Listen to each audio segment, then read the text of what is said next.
In this week's video, we'll be talking about the USA $1 banknote. We'll be identifying the different parts of it, some of which you may not have noticed before or just wondered what they are and mean. This form of the note has been around since 1963. Since then, it has not changed. There is an absolute treasure trove of information contained within this piece of paper. We can interpret this information to find out when and where the note was made, but not by the same methods used with coins, where you'd look for year and mint mark.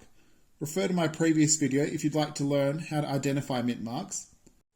For those of you who are banknote collectors or interested in learning more about this art, then I hope this video proves to be useful on your learning journey.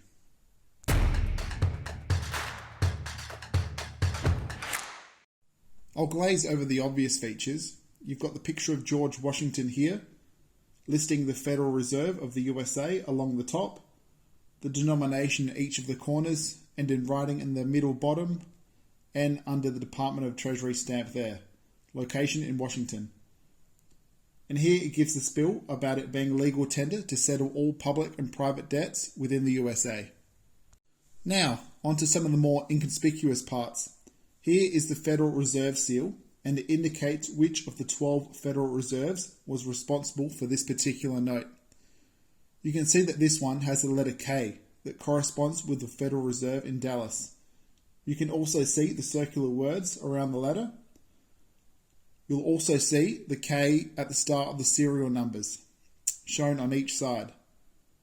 To find out which Federal Reserve your dollars come from, have a look at this table of all 12 reserve banks and their corresponding letters. On this chart, you'll also see designation numbers in the same order as the letters correspond in the alphabet. See our Dallas K banknote is number 11. Now, if we switch back to the banknote, it shows this number in 4 different areas. This is for security purposes, so those are the 3 different identifiers of which Federal Reserve Bank was responsible for this note. The letter in the 3 different spots, the writing of the Federal Reserve seal, and the 4 numbers. Next, you'll note the series year in the bottom right here. This only indicates the year the series was created, and not necessarily when this particular note was printed. It's important for you to know that there is not a new series for every year, but when there is a change in the note design, or both the people's signatures below, such as a new election, would be a primary reason to trigger an issuance of a new series. But a change in the Secretary will usually promote a new series year, but a change in the Treasury will not promote a series year, but a letter suffix, like 2009A. However, this hasn't been a hard and fast rule since 1963. This 2009 series was replaced by the 2013 edition when Timothy Geithner was replaced by Jacob Lew as the Secretary. From that, you'll see this little letter here, an even smaller number, B3. This is known as the note position number, and it refers to where the note was on a particular sheet before it was divided up. There are 32 notes on a sheet, having 8 rows and 4 columns. Being B3 would make it the 3rd column across and 2nd row down. Have a look at this chart to see what part of the freshly printed sheet your $1 notes originated from. Don't ask me why it's numbered in this fashion, but if you're just getting started in banknote collecting, you might want to collect a full sheet's worth.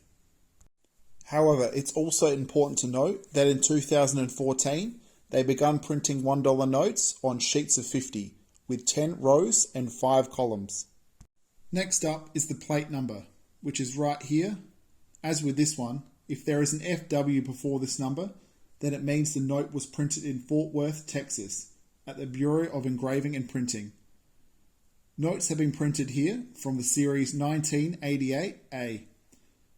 If the FW is absent, then this indicates it was printed at the Bureau of Engraving and Printing in Washington, D.C. But getting back to the plate numbers, there is also one on the back here. These identify the plates that the notes were printed on. These are different numbers because the back plate was printed before the front, and I believe before a decision was even made as to which reserve bank will be assigned the notes. This part here is clearly the serial number. As we know, the first letter refers to the Federal Reserve Bank in which the note is assigned. but this letter on the end refers to how many times the printing press used this sequence of numbers, with A being the first time, then B, and so on. As you can see, this one has gone up all the way to H. Now, turning the note back over to the obverse, you can see the famous saying, "In God we trust," that is also present on USA coins. You'll also see a couple of seals. This one's showing a pyramid, and you can see at the base there the Roman numerals for 1776, which was the year of independence, was declared from Great Britain. The Annuit Coptus means he favoured our undertakings, and along the ribbon at the bottom translates to a new order of the ages. On the right, the USA shield behind the bald eagle. Also the writing on the ribbons either side of the eagle's head translates to "out of many, one." So there you have it, all the details included in a USA $1 bill. I hope this was an informative video that you got some value from. A lot of people aren't aware of what a lot of the small numbers tucked away means, but I hope this gives you some insight into the world of banknotes, and look more closely the next time you have one in your hand.